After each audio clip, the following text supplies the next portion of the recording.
Welcome to another edition of A Million Stories. We are really excited today because we are sitting with Paulo Vivacqua, who is with us from Brazil. He's here on an assignment, an art assignment, and he's not living in Amsterdam, but he's here for about 2-3 months? Actually, for 1 month and a half. 1.5 months? Yes. Okay, well, first of all, welcome. Thank you very much, Jeanette. It's a pleasure. Yes, and I was invited to participate in a residency and to make at the end an exhibition with this result of my stay in Amsterdam and how I mixed my references from Brazil as well with the Dutch culture also, and to exchange with other people and other artists who are working in Amsterdam. Okay, well, because for me, I'm quite new to this this whole process where an artist comes for a couple of months and does a project. Residencies. Yeah, a residency. So maybe let's start there. So how is it that you got the first phone call to come over here? How did that all start? Yeah, so actually I participated in the 30th Biennial of São Paulo, and I had there like 2 installations, sound installations. And can you say that again, the study of? 30th Biennial of São Paulo is a very important exhibition that occurs 2 years in São Paulo. And in this exhibition, there was Chantal Dorens, it's a Dutch curator. She visited the exhibition and she got in contact with my work, so she was really interested, and she went to Rio de Janeiro, where I live, and she came into my studio, like 2 or 3 years ago for the first time, and so we started to talk about this exchange.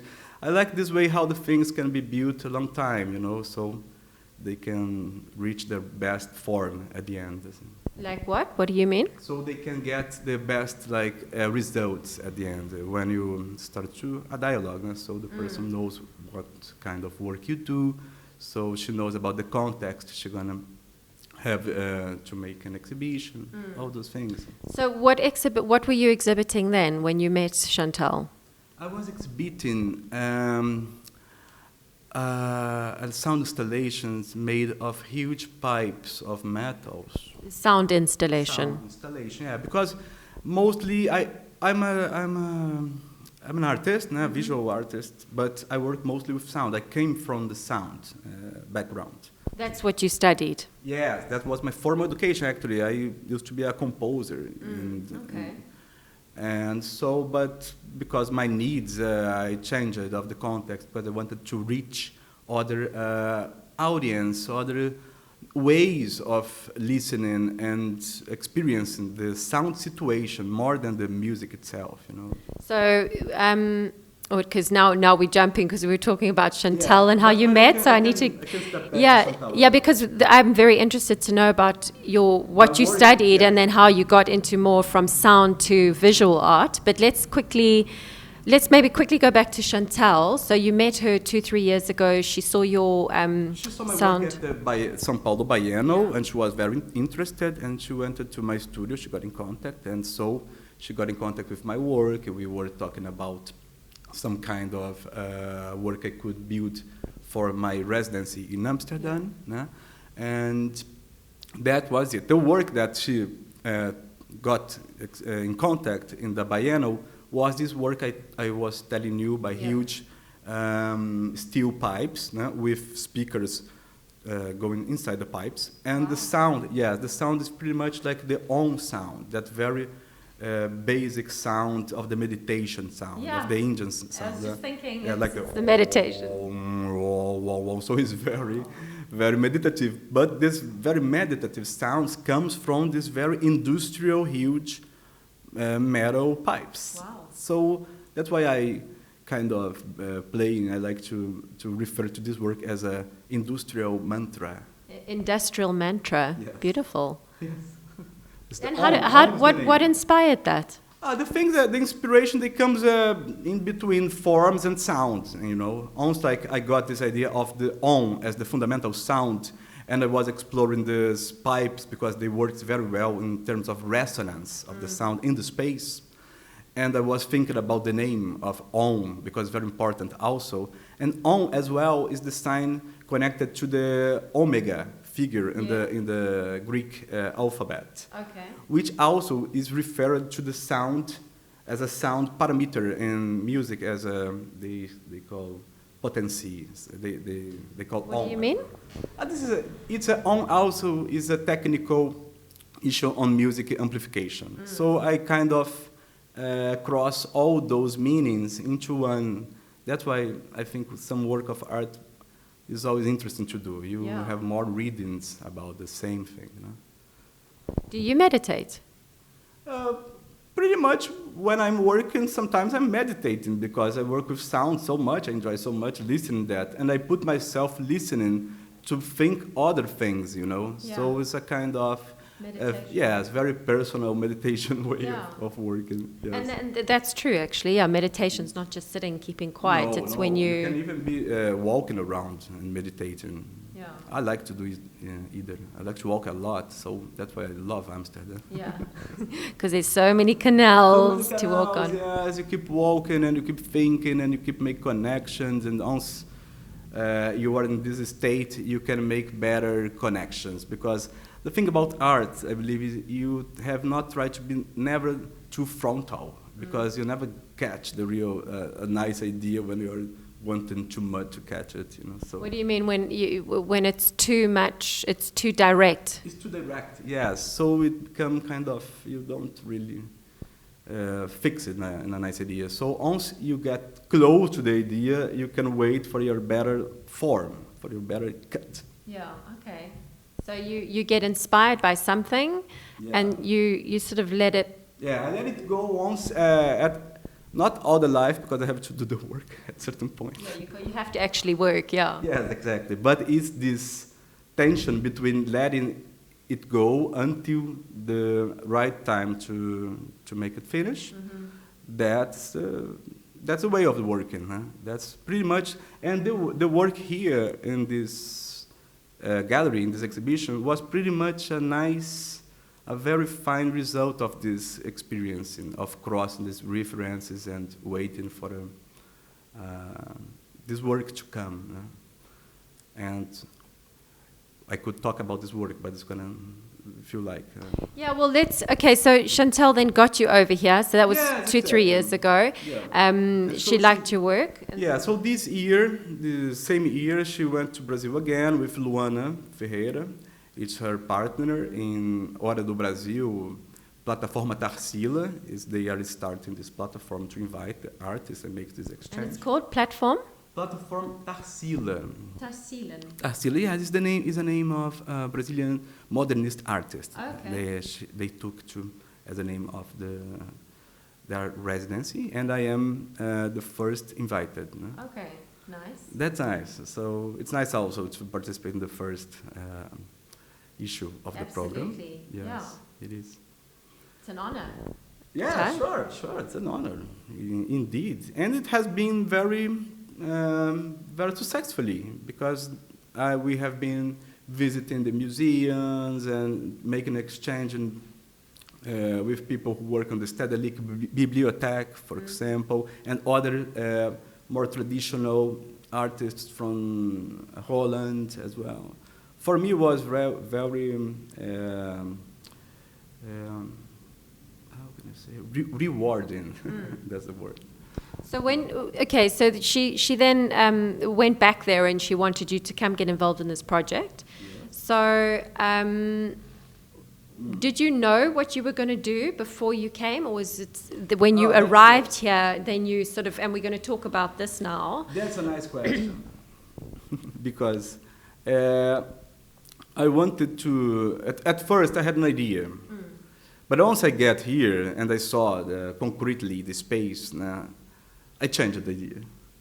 And it's nice for you to permit yourself, allow yourself to make it, to change, you know, yes, and to take the challenges that comes out of this. So I realized it, but because at first I would create a floor sculpture on the floor with speakers and many layers of glass and wires, similar to other sculptures have been done before. But I find out that this idea here would be kind of heavy, you know, to do here, because the floor space is it's not very large. So just quickly on mentioning that, so we're sitting now in Paulo's gallery. studio. This is his gallery, and he also actually is staying here. So we'll have a look around a bit later. But so you arrived here, and this is where you're sleeping upstairs. Your bathroom's around here, and then this is your space to exhibit as well. Yes, it's all in one, which is quite interesting and fun. Cozy, like Amsterdam. Like Amsterdam. And that was very nice because I couldn't escape to think about the work all the time. You know? You couldn't escape. No, because you were sleeping upstairs. Upstairs, you know. I can't go outside. I can't go to my studio because I'm already in, you know, like, with everything. So this is somehow how the artist's life becomes into his work. So you live, you breathe, you eat, you sleep, you work. Yes, everything. And so I started to figure out about the walls that are beautiful, and the situation is nice because it's very open, the space to the sidewalks. You've got all the space around you, and you thought the walls were great, so let's do something with that. Yeah, so I started to rethink, also because I was keeping with me some references of anthropologists in Brazil and studies about the natives, the Indians, the Indian songs. You know, I have some recordings of the Indian singings. The Indian songs, and the okay. Indian songs. So I was thinking about this material, to use this material on the sculpture, but crossing with some local reference in sound as well. So Why Indian with? Because the Brazilian references, and I was thinking about the sound in this installation flowing as a river. Sound flows as a river. So once you get singings, you could like make a similarity about the flowing of singings as the flow of water, you know. So the flow of a Brazilian river somehow, just like Beautiful. yes. And because you've got all the canals around you, exactly. So that's exactly the point. Because Amsterdam is such a water place, no? All fulfilled by canals, no? All cut by canals as well. And sounds, they come from audio channels as well. they come from? Audio channels, Yeah. no? Right? So I started to cross all those references. So I started to think on the wires of the speakers like channels as well, you know, like canals. Yeah. No? And that's how I started to build those sound sculptures or sound drawings on the wall. Beautiful. So this is the shape of Amsterdam. Exactly. And pretty much I love the way I could somehow imitate the map of the Amsterdam canals, you know. And so I love it how it came out visually, because for me this is very important, because my work is a crossing between visual and sound. So let's talk about that now. So you started studying sound, that's what you qualified as. And then what made you, where in your career did you suddenly think, you know, I actually want to go more into the visual art, but still keeping the sound in what I do? Yeah, because I somehow, I could say, I got kind of bored of that, the context of musical presentations for what I was wanting, because I didn't want anymore to be into this format of music, of beginning, development, and ending, you know, as a form. You mean in terms of a song, it starts, the middle. Song, exactly. Exactly. So I started to think about the space, the sound as an element which activates space in a new way. Let me think about that. A sound As an element which activates space. Yes, as a trigger. So once you get sound and you isolate from the music, you just have sound objects somehow, or sound elements. Once you listen to them, you're triggered to think about them, something. So let's bringing that in. Tell us how that connects then with this piece that you've done here, the sound. Yes, here in this case, the sound that comes from this piece, I could even like put the sound here, are the Indian singings. Beautiful. Yeah, it's beautiful. That's why. Can you put that on for us? Yes, sure. So I brought the Indian singings into the Amsterdam canal somehow, and that was a very sensitive and nice crossing. Beautiful. I really like the sound of that. And I'm going to show you. We're going to have this.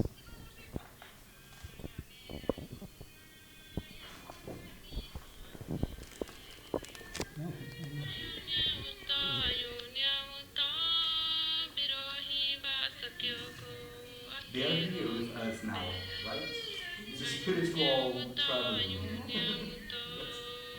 How sound can make great bridges, right? And how you can look at something that sounds, It's something that never really matches, because I look to there and I don't see any engine, nobody, but I see those dots and those lines. But these crossing elements make me think about what I listen and what I see, what I listen and what I see. And this is interesting because it's not... Well, it gives it more depth, and it merges the cultures. And it merges the culture. That's what I really love in this work. Because there is another element which will come from the... Should I turn that off quick? Yeah, or turn it off quick. It's okay? This is the Indian native, so we could have an idea how the sound flows. No? There are two channels divided in all those elements. What I'm going to put in contrast with, and it will merge with this sound, is the sound of the other sound sculpture on the other wall, which will have the very specific material, because once I was in my background in music, in my formal education music, I used to study Renaissance counterpoint and Renaissance music, and specifically the Flemish polyphony, which means what is that? It's the music made in Netherlands before 15th century. Oh wow! Okay. So it was there was in Netherlands, and they call it Flanders, and a part of Netherlands. And how they develop a very beautiful and very vocal compositions in music, and very abstract as well, which sounds very abstract because only voices. And the sounds from a specific composer of this period called Orlando de Lassos. Called what? Orlando de Lassos. Orlando de Lassos. And this composer has a composition which is very smoothly singing as well. It's kind of a river. It reminds me as a river as well. So what I did is just to pick up this composition, specific, and to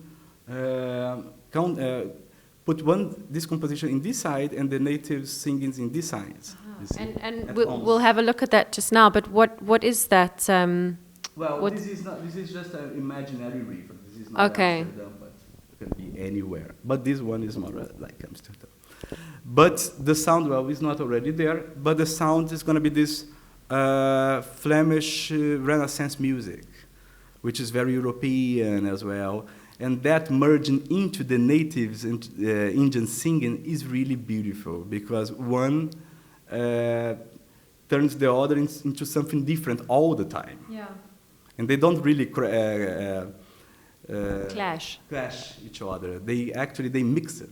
So they mix it like the singings as a kind of a water mixing. That's what I was thinking about. Yes, so I was really happy about how this work came out here, because.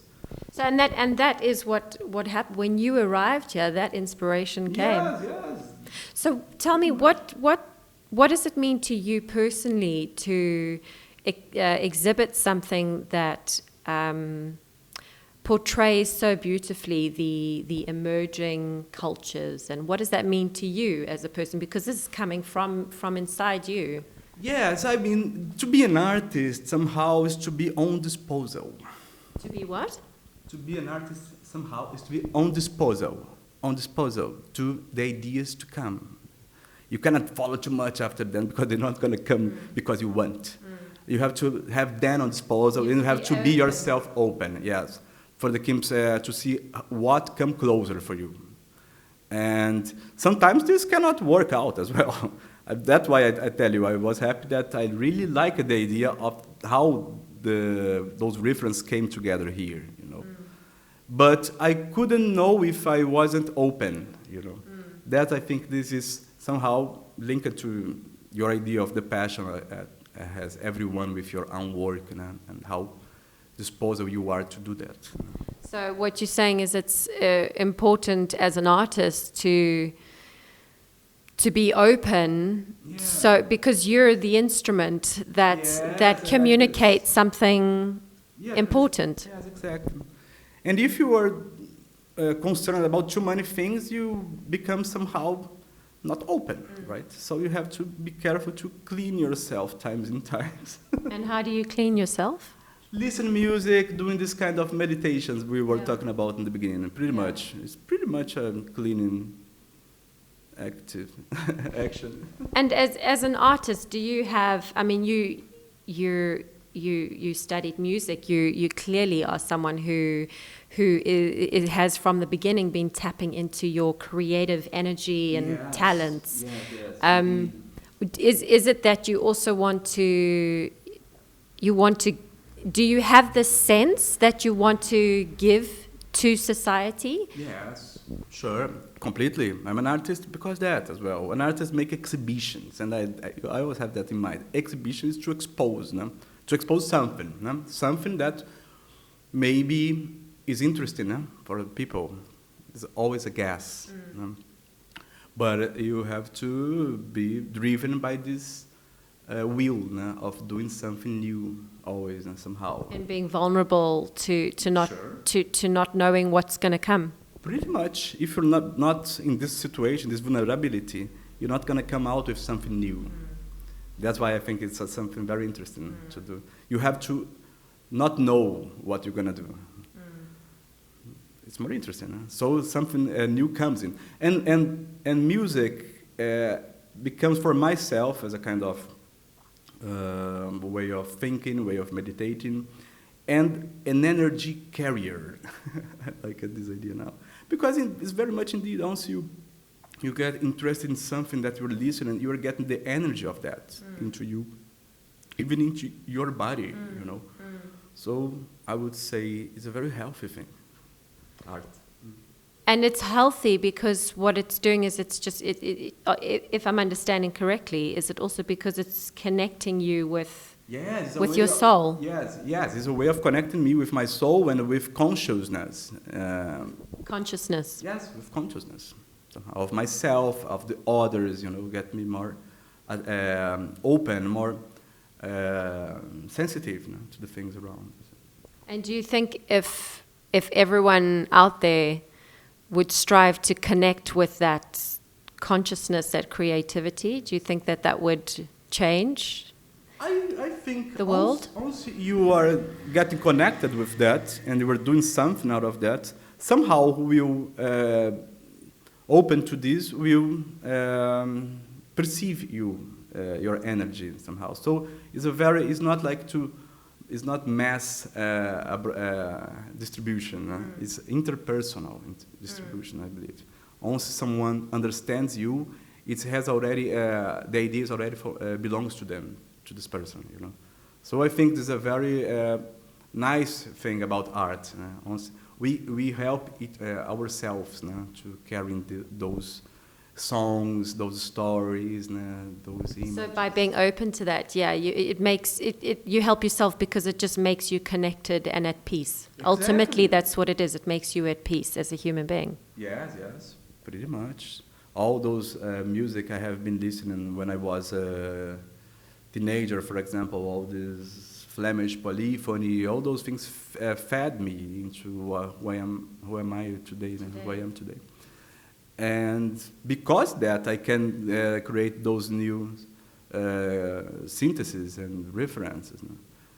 Because I was looking for them, those things. I was nurturing those things. No? So they come back. So why didn't you become an accountant or a doctor, or what made you become an artist? Well, just because I wanted very much to be an artist since very early. Like I decided very early, like I want to be a composer. Yeah. So we're gonna get you're not gonna get any money out of this. It's gonna be very difficult. You better to be a doctor or accountant or everything. Well, I don't want to. I want to be a composer. I want to be an artist. It's just that. Yeah. You know? And now I see many accountants, some happy, others not that so happy, and engineers. My father is an engineer, for example. Yeah.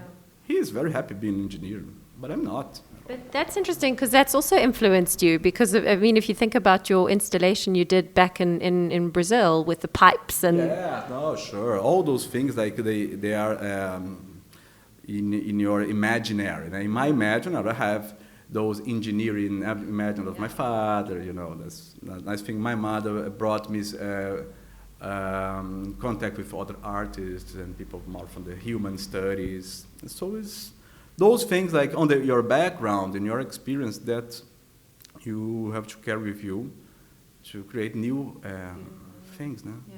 New crossings. Well, your exhibition is going to be this weekend. It starts this weekend, right? Yes, and you are very much invited if you Thank you.